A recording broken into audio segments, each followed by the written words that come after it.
Hi, Cora Stack here. I just picked up something there from the Sunday Independent, and they always have good stories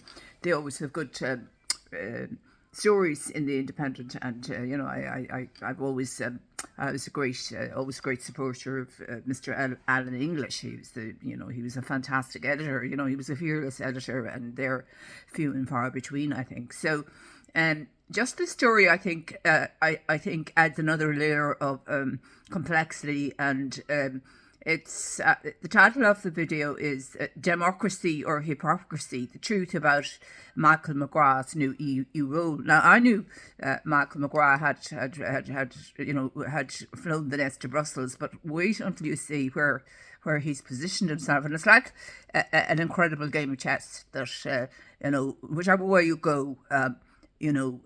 Democracy is, is under pressure, and this to me is one of the most, I don't know, it's democracy or hypocrisy is what I'm calling it. Hello, welcome back to the channel.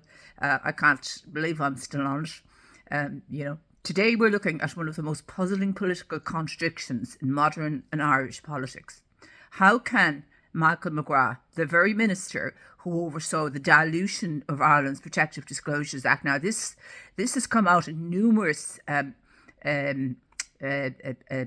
numerous presentations by various opposition people, and Mr. McGuinness, on the programme, on Counterpoint, and Mr. Flynn and several other people, including somebody who talked about the Tussle whistleblower, and they talked about the horrendous experience of these whistleblowers, and I am relating it to the dilution of the Protective Disclosures Act, and previous to that, there was huge problems with the implementation. So how can Micheál McGrath? I have no personal, issue with Micheál McGrath, but this is what I have an issue against. The whole political system, the way it's, he was appointed, he wasn't actually elected. How can Micheál McGrath, the very minister who oversaw the dilution of Ireland's Protective Disclosures Act, now be appointed as the EU Commissioner for Democracy, Justice, the Rule of Law and Consumer Protection? Let's unpack this. The position Micheál McGrath now holds in Brussels is one of the most important in the entire European Commission. This is now the source of the Sunday Independent. He is responsible for safeguarding European democracy, strengthening the rule of law, protecting civil society, and worse, ensuring whistleblowers are protected. Now, whistleblowers, by the way, are universally recognised as one of the core pillars of democratic accountability. So far, so good. Except, here's the problem. During his time in Irish government, particularly during the transposition of the EU whistleblowing directive, Ireland did something extraordinary. It weakened whistleblower protections instead of strengthening them. Now, I've written many papers showing the various angles and looking at how weak they are. It is shockingly weak, to the point of being coercive control on the whistleblower. Allegedly. Under Minister McGrath's watch, the Protective Disclosures Act was changed in ways which made it harder to make a disclosure, narrowed who is actually protected, increased the risk of retaliation, and gave public bodies far more power to dismiss or reject complaints entirely. As I have said in my research, the control now is almost, 70% or more in the hands of the person to whom the disclosure is made. I mean, they can basically do what they like. And transparency groups, academics like myself, legal experts and whistleblower organisations were clear. Ireland, well, there's very few of us in it. But look at the consequences. Ireland diluted the act. It went against the intention of the EU directive. I mean, this is what is very clear from my research. There's no, it is absolutely clear that Ireland diluted the act, and that also it went against the intention of the EU directive, which it was supposed to comply with, and more hypocrisy. And all of this happened while Micheál McGrath had senior ministerial influence. Now, I don't have any personal issue with this man at all. In fact, he always came across as measured and, reasonably good, coherent and, down on the ground.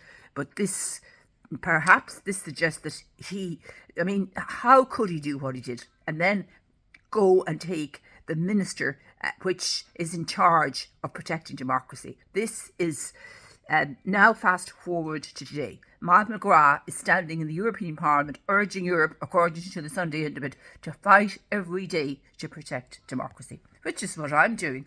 And it beggars belief. Warning of erosion of fundamental freedoms, according to the Sunday Independent, and emphasising the need for strong democratic safeguards. But this doesn't square with his record in Ireland.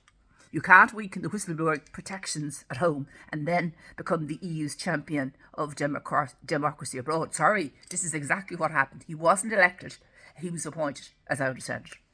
You can't dilute, and how could he be? It's like a game of chess where every position here is such that the person in charge of, if you want to go to Europe now with a case that Ireland weakens its protection, how would it look? How would it look to Europe that Micheál McGrath did it when he's actually the minister in charge of the EU? It looks, the whole, it looks terrible. You can't dilute internal accountability mechanisms and then give speeches about defending the rule of law, but that's exactly what he's doing. How can you undermine transparency in your own system and then lecture other countries about democratic integrity?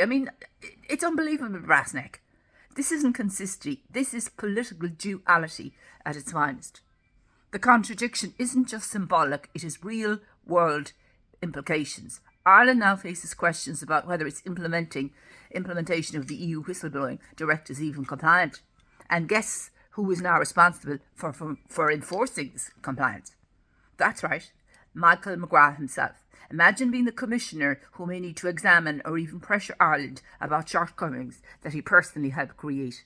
It's a conflict of credibility, it's a conflict of authority, and it raises serious questions about how seriously Ireland takes democratic checks and balances.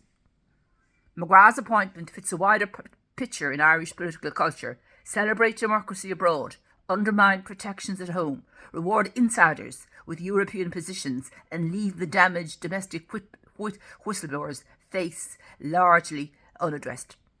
For people who have been failed by Ireland's internal systems, including people caught in coercive control, institutional betrayal or state indifference, this contradiction is painful and it matters. So the question remains, is this democracy or is it hypocrisy? And what does it say when the guardian of Europe's democratic integrity comes from a government criticised for weakening whistleblower protections? Let me know what you think. If you found this analysis useful, don't forget to like, subscribe and share. This conversation needs to happen. And thank you for watching. I'm absolutely...